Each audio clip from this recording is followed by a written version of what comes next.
Doctor Panjabrao Deshmukh भारताचे पहिले केंद्रीय कृषी मंत्री. या महामानवाने विदर्भामध्ये बहुजनांसाठी शिक्षणाची गंगा आणली. त्यांचे पायीक असलेल्या मंडळींनी एकत्र येऊन स्वतःच्या निवाऱ्याची सोय करण्याकरिता डॉक्टर पंजाबराव देशमुख सहकारी गृहनिर्माण संस्था अमरावतीची स्थापना 1967 साली केली.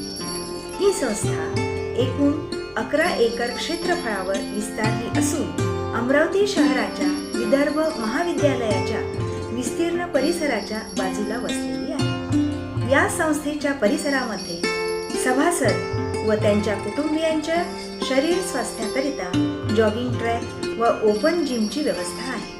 तसेच मुलांच्या खेळण्याकरिता विस्तीर्ण असे खेळाचे मैदान आहे.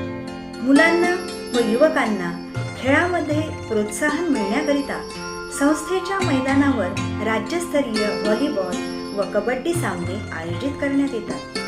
संस्थेचे सभागृह असून त्यामध्ये वर्षभर विविध सामाजिक उपक्रम राबविले जातात.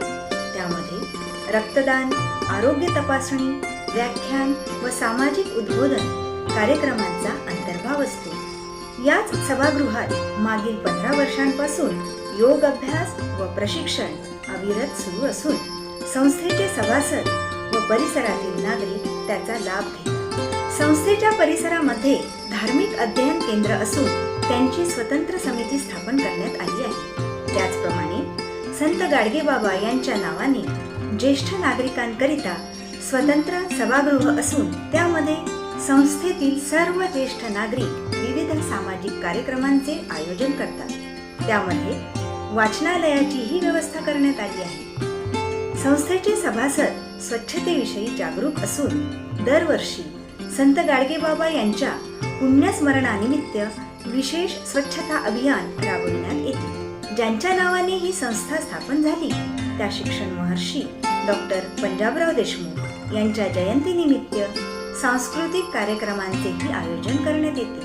संस्था पर्यावरणाविषयी विशेष जागरूक असून संस्थेच्या परिसरामध्ये वृक्ष लागवड केली आहे.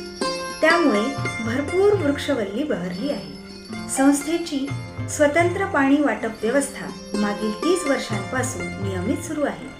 अशा या उपक्रमशील संस्थेला जिल्ह्याचे माननीय पालकमंत्री, माननीय राज्यमंत्री, माननीय आमदार, नगरसेवक यांचे वेळोवेळी मार्गदर्शन व मदत लाभली आहे. महानगरपालिका अमरावती तसेच सहकार विभागातील अधिकारी यांचे सहकार्य लाभले. त्याबद्दल संस्थेतर्फे संस्थेचे कार्यकारी मंडळ सर्वांचे आभारी